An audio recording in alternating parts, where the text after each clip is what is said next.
जिनकी रगों में रोज मौजे मारती, कामयाबी जिस कलम की नित्य उतारे आरती, अपनी मखमली आवाज से महफिल को सजा देता है। दिनेश बावरा वो कौआ है जो बोतल का मजा देता है।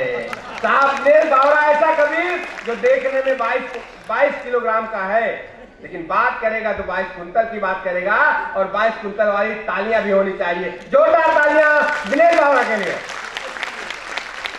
पद्मावती नहीं देख पाने के दुख को लेकर के हॉल में बैठे हुए श्रोताओं को प्रणाम करता हूँ। हाँ, आप देखना पद्मावती चाहते थे, लेकिन मजबूरी में कवियों को सुनना पड़ रहा है। गवर्नमेंट रिलीज नहीं होने दे रही है, बड़ी दुख की बात है। उस जमाने में भी किसी ने पद्मावती को नहीं देखा था। अब पता नहीं, जो समझ में जिनको आए वही लोग ताली बजाएं, ज़्यादा टेंशन नहीं है। मेरी बीवी तो कॉलर पकड़ के रखी है कि रिलीज भी हो जाएगी तो भी तुम्हें नहीं जाने दूंगी, तुम्हारी आदत खराब है, तुम हमेशा दूसरों को ही देखते रहते हो, अपने घर में भी कभी देख लिया करो। मैं बधाई देता हूँ, काफ़ी अच्छे लोग हैं। कांति जैन जी मुझे इतना प्यार करते हैं जितना राम रहीम हनीप्रीत से प्यार करता था, उतना ही प्यार करते हैं। इसलिए फुकड़ में बुला लेते हैं, उधर गुफा में बुलाता था, मुझे प्रोग्राम में बुला लेते हैं, तो इतना अंतर है। कांति लाल भी जेल जाने वाले हैं, बहुत अच्छा लगता है, बहुत बढ़िया है, बहुत। बाबा आइए बेटे, करते हैं सारे लोगों का, कोई बात नहीं है। सारे लोग सब भज के आ रहे हैं,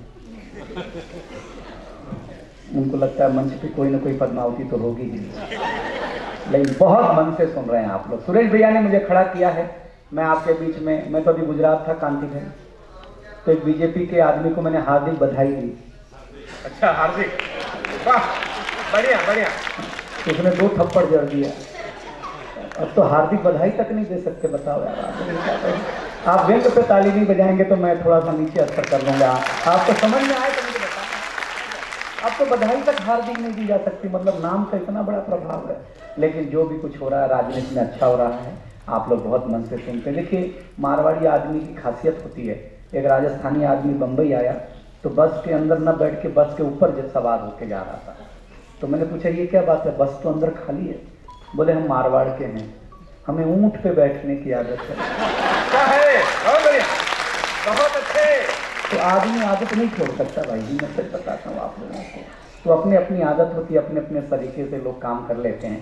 लेकिन आप हंसिएगा, इसलिए हंसिएगा कि दुनिया में लॉरेल हो, गार्नियर हो, इमामी हो, कोई भी हो, खास पतंजलि भी हो, ऐसी कोई क्रीम नहीं बनाई कि आप उदास हों और अपने चेहरे पे लगा लें तो आप सुंदर दिखने लगे। क्या बात है, बढ़िया बढ़िया।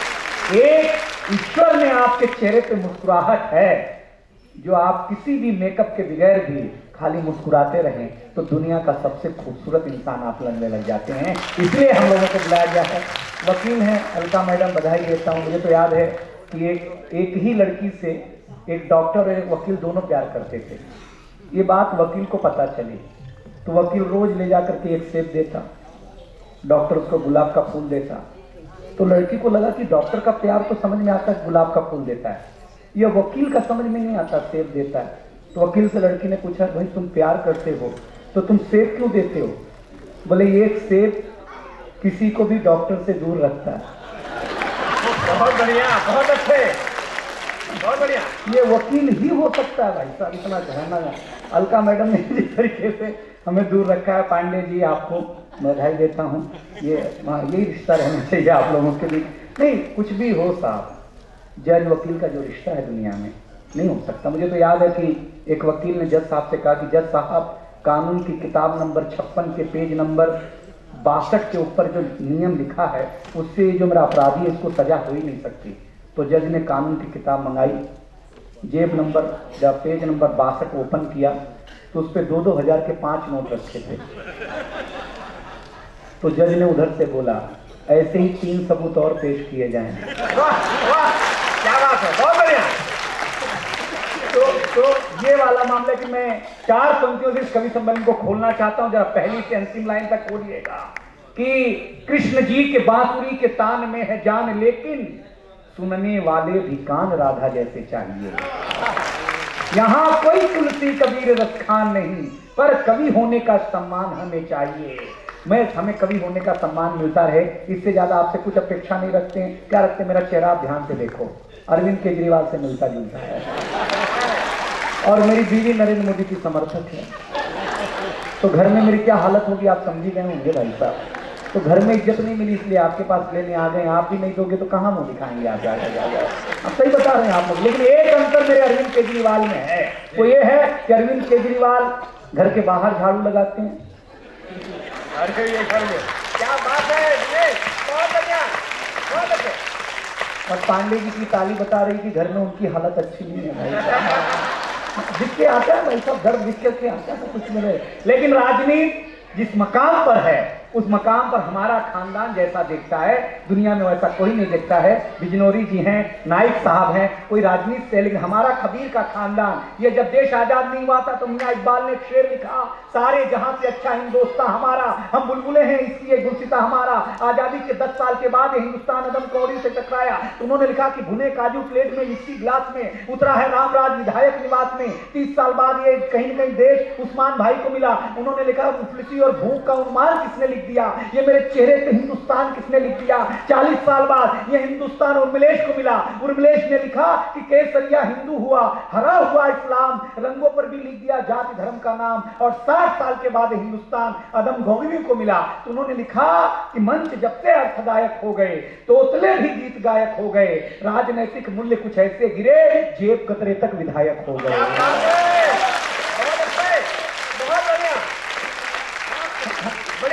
ये हमारा खानदान कहता है। जहां से उठाकर राजनीति पे क्या करूं, मैं तो उत्तर प्रदेश का हूं। योगी जी ने आते ही पहला काम क्या किया, रोमियो स्क्वाड, जो सुख खुद को नसीब नहीं हुआ। बहुत अच्छे, बहुत अच्छे। मैं तो सही बताऊं पांडे जी, मैं अपनी प्रेमिका को मिलने चला गया था जिससे शादी होनी थी, और वो पहले दिन ही कानून लागू हुआ था। अब जिससे शादी होनी थी वो पकड़ लिया पुलिस वालों ने, जो दहेज में मिलना था। अच्छा है, बहुत अच्छे। एसी किसान मंच पे बैठे, ज्यादा नहीं बोल पाऊंगा मैं, नहीं तो मैं तो मुंह से बोल रहा हूँ, वो तो कहीं और से बोलते हैं, फिर कुछ बोलने लायक नहीं रहेगा भाई साहब, इसलिए डर डर के बोलना। लेकिन आप लोग बहुत मस्त हैं, जिस तरीके से आप लोग सुन रहे हैं बहुत अच्छा लग रहा है। हमारा काम ही यही है कि लोग आते रहें, मुख्य कार्यक्रम तो बाद में है। अच्छा है, बढ़िया। लेकिन आप हम लोग आते रहे, आपका सजाते रहे, हमें ये हौसला दिया जाता है। लेकिन आप मुस्कुराते रहिएगा, हाथ के लिए कुछ नहीं करना है। आप पूरे दुनिया घूमिए, आपको हाथ से मिल जाएगा। देखिए मारवाड़ी गुजराती आदमी की खासियत होती है कि ये ट्रेवल करेंगे ना, तो जितना इनका लगेज नहीं होगा उससे ज्यादा खाने का सामान होता है। ये बोरीवली स्टेशन से छूटा नहीं कि इनका झोड़ा में से निकलना शुरू होता है। ले खाखरा, ले जलेबी, ले ढोकला, ले। तो अब मैं हैरान हूँ, एक बार मैं फंस गया तो मैंने सूरत तक तो बर्दाश्त किया, उसके बाद मैं शुरू हो गया भगवान करे इस डब्बे में आग लग जाए, भगवान करे पटरी से उतर जाए। फिर गुजराती भाई भर व्यक्ति हम बात करो छे भाया, ये डब्बे में आग लगे तो तू बचेगा, हाँ ये पटरी से उतरेगी तो तू बचेगा। मैंने देखो सेठ, तुम खाखरा खाया, मैं बचा कि नहीं, तुम जलेबी खाया, मैं बचा कि नहीं। जब ब्राह्मण आदमी इतने संकट काल में बच सकता है, इस डब्बे में आग लगेगी तो सिर्फ मैं ही बचूंगा, तुम नहीं बचेगा। मैं सब बताता हूँ, आप सब बड़ी कोशिश करना। खाना पीना हमारे लिए बहुत, क्या करें, महेश भैया हैं, सुरेश भैया हैं, ये लोग मुझे प्यार करते बुला लेते हैं, शुरू में मुझे खड़ा कर दे। पहला कभी बहुत महत्वपूर्ण होता है। कभी आप सब्जी मंडी जाएं, फल मंडी जाएं, तो फल वाला अपना टोकरा सजाना शुरू करता है, तो सजाते सजाते सजाते सबसे ऊपर वो फल रखता है जो सबसे ताजा और सुंदर होता है। वाह वाह। उस एक फल की आड़ में नीचे के जितने सड़े गले होते हैं। अच्छा है, बहुत बढ़िया। मैं सही बताता, इसको कहते हैं ब्रांडिंग, मार्केटिंग इसको कहते हैं भाई, समझ सच बताता हूँ। लेकिन मैं तो हंसाने के लिए, यहाँ महिलाएं बैठी हुई, बहुत अच्छा लग रहा है, सारे लोग एंजॉय कर रहे हैं, बहुत अच्छा लग रहा है कि हम लोग हंसा पा रहे हैं। कितना समय मुझे दिया गया मुझे पता नहीं है, जो भी समय है मैं उसमें अपना काम चला लूँगा। देखिए मारवाड़ी आदमी कभी घाटा नहीं बर्दाश्त कर सकता। मुझे याद है एक मारवाड़ी आदमी मच्छरदानी खरीद के लाया, तो उसमें होल था, तो वापस करने नहीं गया, उसने उसके ठीक 1 फुट पे दूसरा होल किया और एक घर की फालतू पाइप ली, पाइप को इस होल से उस होल से बाहर निकाल दिया। मच्छर इधर से घुसे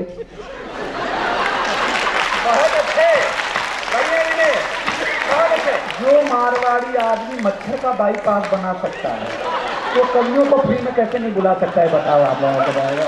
जोरदार ताली बजाइए आप लोगों को। मैं खड़ा बहुत बढ़िया, ये बहुत बढ़िया। मैं बधाई देना चाहता हूँ, बधाई। मतलब मस्त आदमी आप लोग हैं, बहुत अच्छा सुन रहे हैं, बहुत अच्छा लग रहा है मुझे। मैं ऐसे ही सुना, हम तो 5 साल के थे, ये 5 साल के थे सर, 5 साल के थे तो हमारे पिताजी हमें स्कूल में जमा कराने ले गए। जमा कराने पहले लोग जमा ही होते थे, जो जमा होते थे वो लायंस क्लब के चेयरमैन होते थे।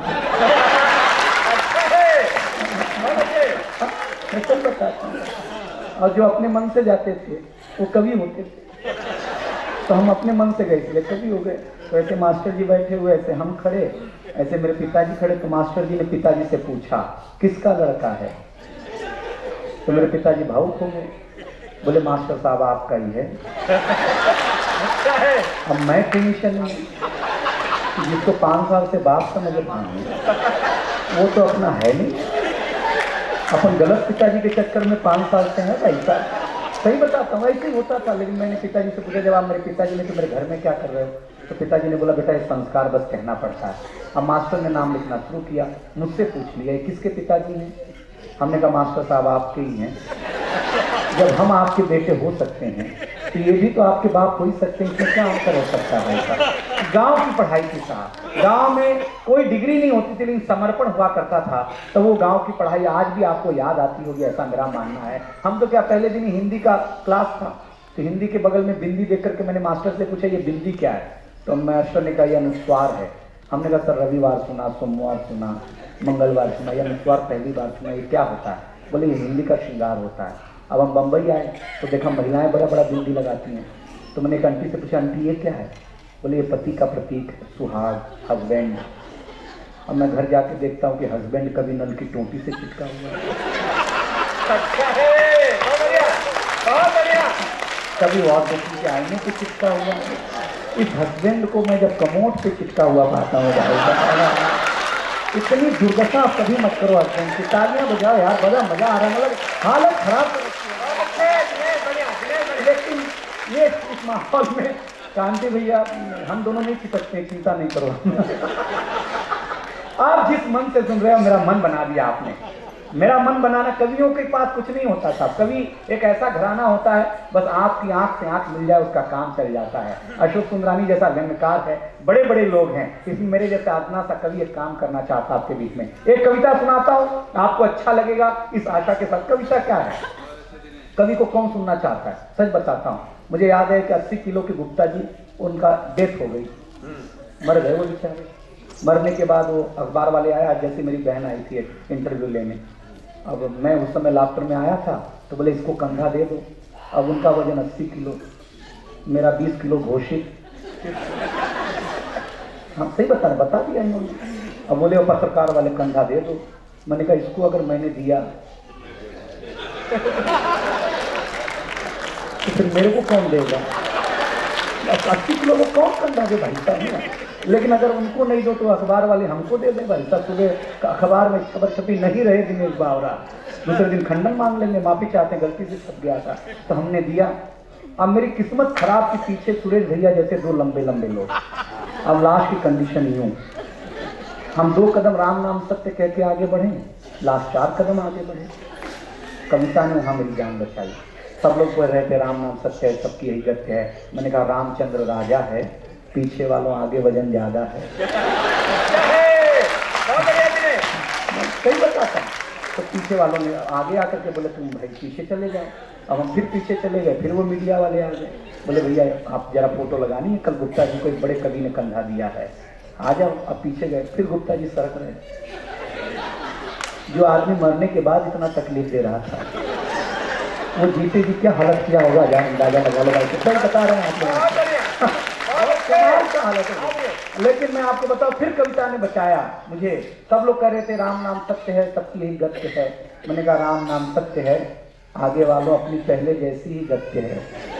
तो मुझे इज्जत बचा ली, आज भी मुझे कविता ही बचा के ले जाएगी। मैं एक कविता सुनाता हूँ जो 26/11 ये 11वां महीना है। मेरी सर्वश्रेष्ठ कविता मैं आपको देना चाहता हूं। अगर आपको मैंने हंसा करके आपके गाल को लाल कर दिया हो तो उसके गुलाल की छिड़कन जरा मंच तक भी लाइएगा। 2 शेर सुनाता हूं जो मेरे नहीं है लेकिन जिसके भी हैं बड़े कमाल के लिखे। उन्होंने लिखा कि ये कैसे लोग हैं जो बम बनाते हैं, इनसे तो अच्छे कीड़े हैं जो रेशम बनाते हैं। अच्छा है, बढ़िया, बहुत अच्छे, बहुत बढ़िया। दूसरा शेर है, सुन लीजिएगा और यही तालियां जरा पीछे वालों भी दे दीजिएगा। दूसरा शेर लिखा कि की है टुकड़ों में बांट कर गलती, आए की है टुकड़ों में बांट कर गलती, एक ही खानदान अच्छा था, आजकल कहते हैं लोग कराची में कि अपना हिंदुस्तान अच्छा था। बस जाकर के ये 11वां महीना, इससे बेहतर महीना वो कविता सुनाने का नहीं हो सकता। बिजनौरी साहब हैं, बड़े शायर हैं। मैं एक कविता बुनता हूं और एक चित्र बनाता हूं कि हमारे ऊपर जब ताज होटल पर जब हमला हुआ तो क्या क्या घटा था। इस कविता का बस मूल वही है। बस मैंने हंसाते हंसाते कुछ कह दिया हो तो बता दीजिएगा।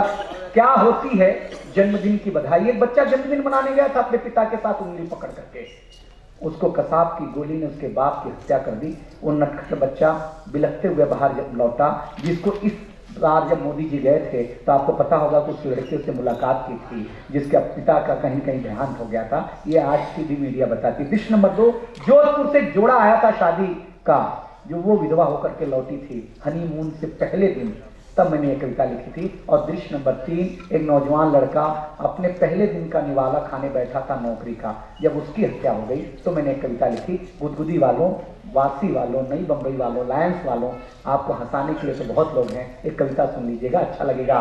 की है क्या होती है, क्या होती है जन्मदिन की बधाई, क्या होती है खुशी, नौकरी पाने का जश्न, उनसे कभी मत पूछना जो 26/11 को ताज में मनाने गए थे। सब कुछ खो दिया, बहुत कुछ पाने गए थे। सोचता हूं इतनी भी काली रात हो सकती है, शहनाई मातम का बोझ ऐसे भी ढो सकती है, दहशत हवाओं में ऐसे घुल जाती है, घुटन ऐसे महसूस की जाती है, हाँ की जाती है। इस बार के जन्मदिन पर एक बच्चा रोने लगा, अपने आंसुओं से अपने पिता की तस्वीर धोने लगा, केक काट करके उनको खिलाने लगा, हैप्पी बर्थडे टू यू गाओ न पापा, यह कहकर खुद रो रो करके गाने लगा। यह दृश्य देखकर मैं समझ नहीं पाया कि बाप ने बेटे का जन्मदिन या बेटे ने बाप की बरसी को मनाया। एक नौजवान अपनी पंखों में हवा भर बहुत खुश था, उसे नई नौकरी मिल गई थी, उसकी किस्मत बदल गई थी, लेकिन उसको क्या पता कि ताज एक छलावा था, वहां खुशी का निवाला नहीं धधकता हुआ लावा था। अरे वो तो बेचारा इस बात से भी बेखबर था कि उसके हाथ में कॉल लेटर नहीं काल का लेटर था। उसके हाथ क्या बात है, क्या बात है, उसके हाथ में कॉल लेटर नहीं काल का लेटर था। उसकी हाथ की फाइलें ये बता रही थी कि उसके मौत पर उसकी डिग्रियां तक मातम मना रही थी, उसकी डिग्रियां तक मातम बना रही थी। यहाँ जितनी माताएं बहनें हैं उनके आंचल में बूटे की तरह अगला बंद बुनना चाहता हूं, सुन करके लीजिएगा। उनकी डिग्रियां तक मातम बना रही थी। अरे उस नए नवेले जोड़े का सोचो जिसके एक हाथ में मेहंदी, दूसरे हाथ में सुपारी वाला कंगन, एक का मांग में सिंदूर, दूसरे के माथे पर चंदन, एक का लाश से सिंगारी चेहरा, दूसरा उससे जैसे कुछ कह रहा, वो चूड़ियों का खुल के खनकना, वो आंखों ही आंखों में हंसना, वो कपोलों पे रात की लाली, वो प्रफुल्लित चेहरा, चेहरे पे खुशहाली, इन सब ने दम तोड़ दिया था क्योंकि कंगन ने मेहंदी का साथ छोड़ दिया था। अरे वाह, बहुत अच्छे। कंगन ने मेहंदी का साथ छोड़ दिया था। फिर सोचता हूं कि आतंकवादी भी तो पेट से ही पैदा होते होंगे, इनकी माओं को भी तो दर्द होता होगा, ये भी तो रोते होंगे, इनके जन्म लेने पर भी तो गीत गाए गए होंगे, ये भी तो खेले कूदे मुस्कुराए होंगे, इनका बाप भी तो सपने सजाता होगा, इनकी माएं भी तो इंतजार करती होंगी कि बेटा आता होगा, खुद की आंखों में भी तो ख्वाब होंगे कि हम सुल्तान होंगे, हम नवाब होंगे, लेकिन ऐसा लगता नहीं है क्योंकि मेरी आंखों के सामने घटा था, उसके हाथों से बम फटा था, वो इंसानियत की तबाही पर मुस्कुरा रहा था, वो खून दे करके भयभीत नहीं हो रहा था, खिलखिला रहा था। तब मैं तुझसे पूछता हूं, इस कविता की सर्वश्रेष्ठ पंक्तियां आपके जहन में बुनना चाहता हूं मैं तब मैं तुझसे पूछता हूं मेरे ईश्वर, मेरे अल्लाह, मेरे जीसस, मेरे गुरु नानक, जब दुनिया तेरे बगैर नहीं चल सकती है तो सृजन की कोख में हैवानियत कैसे पल सकती है। बहुत अच्छे, बहुत अच्छे, बहुत बढ़िया। ये प्रेम का नगर है। प्रेम में खुसरो लिखता है, महेश भैया को बताना चाहता हूं, अमीर खुसरो लिखते हैं, जिहाले मिस्की मुकुंद तगाफुल दुराए नैना, बनाए बतियां किताबे हिजरा न दार मैदा, न लेहूं काहे लगाए छतियां, सखी पिया को जो मैं न देखूं तो कैसे काटूं अंधेरी रतियां, किसे पड़ी है जो जा बतावे पिया रे को हमारी बतियां, न नींद नैना न अंग चैना, न आ पाए न भेजे पतियां। वहां अगर बम फूटते हैं तो प्रेम की चौपाइयां भी कहीं पे बिलक कर रो पड़ती हैं। तब अंतिम पंक्तियां बड़े मन के साथ, क्या फर्क पड़ता है सेठ जी, बड़े मन के साथ सुना रहा हूं आपको, सुनिएगा। आप जिस मन से सुन रहे हैं मैं भावुक हो रहा हूं। 11 महीने मैंने उस त्रासदी को बड़े करीब से झेला है, तब जाकर के कहना चाहता हूं। अरे उस नए नवेले जोड़े का सोचो जिसके एक हाथ में मेहंदी, दूसरे के हाथ में सुपारी वाला कंगन, एक के मांग में सिंदूर, दूसरे के माथे पर चंदन, एक कला से सिंगारी चेहरा, दूसरा उससे जैसे कुछ कह रहा। वो चूड़ियों का खुल के खनकना, वो आंखों में हंसना, वो कपोलों पे रात की लाली, वो प्रफुल्लित चेहरा, चेहरे पे खुशहाली, सबने दम तोड़ दिया था क्योंकि कंगन ने मेहंदी का साथ छोड़ दिया था। तब मैं तुझसे पूछता हूँ मेरे ईश्वर, मेरे अल्लाह, मेरे जीसस, मेरे गुरु नानक, जब दुनिया तेरे बगैर नहीं चल सकती है तो सृजन की कोख में हैवानियत कैसे पल सकती है? मुझे पता नहीं कि ये तेरा बंदा है कि तेरा किरदार है। मैं तुझसे ही पूछता हूँ मेरे मालिक कि 26/11 का कौन गुनहगार है? हो कोई भी तब हाथों में हो बारूद तो गुलाल कर दे, सड़क को खून से नहीं मेरे मालिक, खून से नहीं रंगों से लाल कर दे। हाथ की बंदूक रंगों से लाल कर दे, हाथ की बंदूक पिचकारी भी तो हो सकती है, सरहद की लकीर फूलों की क्यारी भी तो हो सकती है। अब ये कंधे लाल होने से इनकार कर रहे हैं, इसलिए मेरे मालिक अंतिम पंक्तियों पे जरा ये कम लोग हैं, इन तालियां मुझे अच्छी मिले तो ऐसी कविता लिखूंगा। इसलिए मेरे मालिक हम तुझसे मिन्नत बिंदी गुहार कर रहे हैं कि अब सचमुच की ईद, होली, बैसाखी, दिवाली दे दे इस नई बंबई को, इस महाराष्ट्र को, इस भारत को, इस दुनिया को किसी न किसी बहाने से खुशहाली दे दे। बहुत बहुत धन्यवाद।